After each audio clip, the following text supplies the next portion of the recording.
Middle asset میں ایک بار پھر خطرے کی گھنٹیاں بج چکی ہیں۔ یہ صرف 3 جزائر کا تنازع نہیں، یہ طاقت، خود مختاری اور جنگ کے بعد بننے والے نئے خطے کا امتحان ہے۔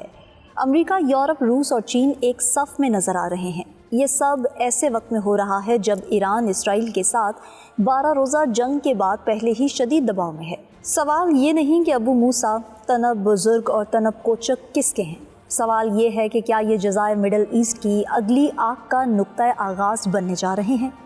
آج ہم بتائیں گے یہ جزائر کیوں اتنے اہم ہیں، جی سی سی اچانک یک زبان کیوں ہو گئی، اور کیا یو اے ای صرف بیانات دے رہا ہے یا واقعی کوئی بڑا قدم اٹھنے والا ہے۔ آپ دیکھ رہے ہیں 92 نیوز ڈیجیٹل اور میں ہوں صبا چودھری۔ ویورز، خلیج تعاون کونسل نے ایران کے زیر کنٹرول 3 جزائر پر متحدہ عرب امارات کے دعوے کی حمایت کرتے ہوئے ایران کو خبردار کیا ہے کہ اگر مذاکرات کے ذریعے اس تنازع کو حل نہ کیا گیا تو اس معاملے پر عالمی عدالت انصاف سے رجوع کیا جائے گا۔ بحرین کے دارالحکومت منامہ میں ہونے والے اجلاس میں جزائر ابو موسیٰ، تنب بزرگ اور تنب کوچک پر متحدہ عرب امارات کے دعوے کو تسلیم کیا گیا ہے، لیکن ایران نے حسب روایت اس بات پر اصرار کیا ہے کہ خلیج فارس میں واقع تینوں جزائر ایرانی سرزمین کا حصہ ہیں، اور اس نے اس معاملے پر کسی بھی قسم کے مذاکرات کے امکان کو مسترد کر دیا ہے، جس کے بعد خلیج تعاون کونسل نے تینوں جزائر پر ایران کی انتظامی، فوجی اور تعمیراتی سرگرمیوں کو غیر قانونی قرار دے دیا۔ ناظرین، اس حوالے سے کچھ ایرانی ذرائع ابلاغ اسے ایران اور اسرائیل کی رواں برس 12 روزہ جنگ کے ماحول میں ایران پر دباؤ ڈالنے کی کوشش قرار دے رہے ہیں، کیونکہ جی سی سی ممالک کے اعلامیے میں عرش گیس فیلڈ کو بھی شامل کیا گیا ہے، جس کے بارے میں کویت اور سعودی عرب کا کہنا ہے کہ یہ میدان مکمل طور پر ان کے مشترکہ علاقے میں شامل ہے اور وہ اس جگہ ایرانی سرگرمیوں کو غیر قانونی سمجھتے ہیں۔ ناظرین، مڈل ایسٹ میں یہ سرد جنگ پھر سے سر اٹھا رہی ہے، اور ایران جو پہلے سے مصیبتوں اور پابندیوں میں گھرا ہوا ہے اور ان دعووں کو دہرا کر خلیج تعاون کونسل ایران پر بیک وقت تینوں جزائر، عرش گیس فیلڈ، ایران کے میزائل اور جوہری پروگرام پر دباؤ بڑھا رہی ہے، جس کے جواب میں ایرانی وزارت خارجہ کے حکام نے اس بات پر زور دیا ہے کہ تینوں جزائر ایران کا حصہ ہیں اور انہیں کسی بین الاقوامی اتھارٹی کے حوالے نہیں کیا جا سکتا، جبکہ مبصرین، سیاسی اور فوجی حکام نے بھی جی سی سی کی زبان کو قانونی بنیادوں کے بغیر قرار دے کر یاد دلایا ہے کہ جنگ کے بعد کے عدم استحکام کو سرخ لکیروں کی جانچ کا بہانہ نہیں ہونا چاہیے، اور ایسے ماحول میں 3 جزیرے صرف ایک تاریخی تنازع ہی نہیں بلکہ ایک اسٹریٹجک مسئلہ بن گئے ہیں، جو اس بات کا تعین کرتا ہے کہ ایران اسرائیل کے ساتھ جنگ کے بعد علاقائی ممالک سے کیسے روابط رکھتا ہے۔ ناظرین، ایران اور جی سی سی ممالک کی اس لفظی گولہ باری کے بعد سوال یہ پیدا ہوتا ہے کہ 3 جزیرے آخر ہیں کیا، اور ان میں کیا خاص بات ہے جن کو حاصل کرنے کے لیے پورے جی سی سی ممالک ایران کے خلاف یک زبان ہیں۔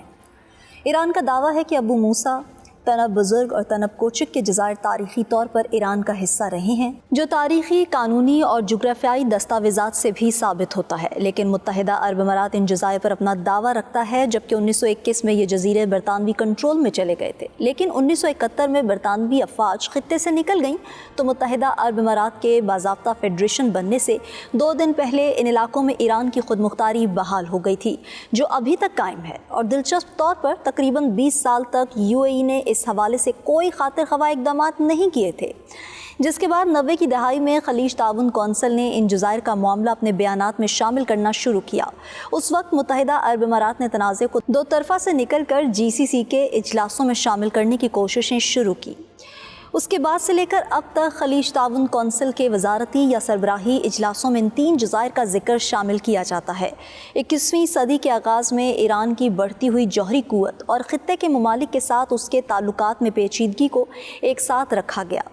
ناظرین، متحدہ عرب امارات کا ان جزائر پر مسلسل کلیم نہ صرف جغرافیائی اور سیاسی مسئلہ ہے، بلکہ کچھ تجزیہ کاروں کا خیال ہے کہ یہ قوم کی تعمیر کے عمل کا حصہ ہے، کیونکہ ایک شناخت مشترکہ قومی مطالبے کو اجاگر کرنے سے مضبوط ہوتی ہے۔ ناظرین، ان 3 جزیروں پر متحدہ عرب امارات کے دعووں پر اپنے سخت رد عمل کے باوجود ایران نے یو اے ای کے ساتھ اپنے اقتصادی تعلقات کو برقرار رکھا ہوا ہے، اور ایران پر پابندیوں میں شدت کے بعد سے یو اے ای ایرانی کمپنیوں کے لیے تجارت اور سرگرمیوں کے اہم مراکز میں سے ایک بنا ہوا ہے۔ ناظرین، ایران کا کسی ملک کے ساتھ تنازع ہو، وہاں امریکہ اور یورپ کیسے پیچھے رہ سکتے ہیں، اور وہ اس تنازع کو حل کرنے کی کوششیں کرتے رہتے ہیں۔ اور اس ضمن میں وہ UAE کی حمایت بھی کرتے ہیں، اور گزشتہ 2 دہائیوں کے دوران تو امریکہ میں صدر اوباما اور جو بائیڈن کی انتظامیہ مختلف اوقات میں اس تنازع کے پرامن حل پر زور دیتی رہی ہے۔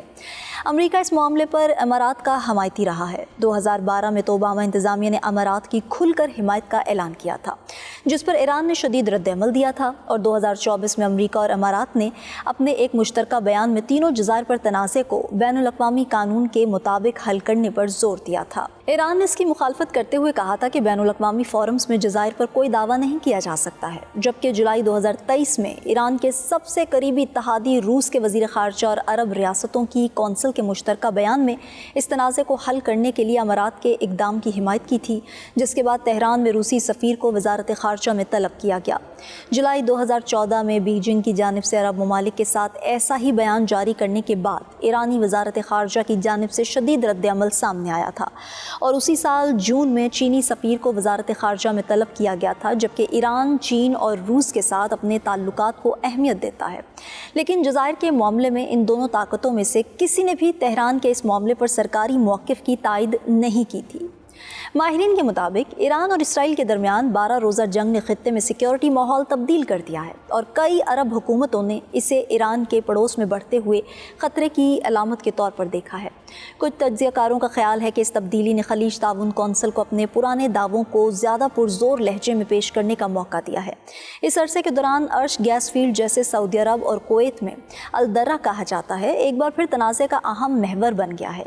منقسم سمندری علاقوں سے متعلق اپنے معاہدوں کی بنیاد پر کویت اور سعودی عرب الدرہ کو دونوں ممالک کی مشترکہ سرزمین سمجھتے ہیں، لیکن ایران اسے اپنا علاقہ قرار دیتا ہے، اور ایران تنازع کے حل کے لیے کویت کے ساتھ 2 طرفہ مذاکرات کی صورت میں آگے بڑھنا چاہتا ہے، اور یہ موقف GCC کے کثیر جہتی بیانات سے مختلف ہے۔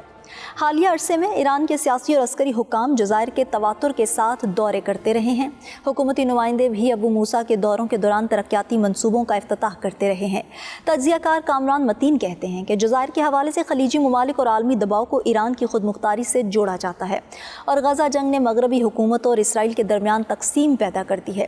وہیں ایران کے ساتھ صورتحال مختلف ہے۔ ایران کے جوہری اور میزائل پروگرامز کے ساتھ ساتھ تہران کے علاقائی کردار پر مغربی ممالک اور بہت سی خلیجی عرب ریاستوں کے درمیان وسیع تر اتفاق کی رائے ہے، اور یہ ایران کو مزید کمزور پوزیشن میں ڈال دیتا ہے۔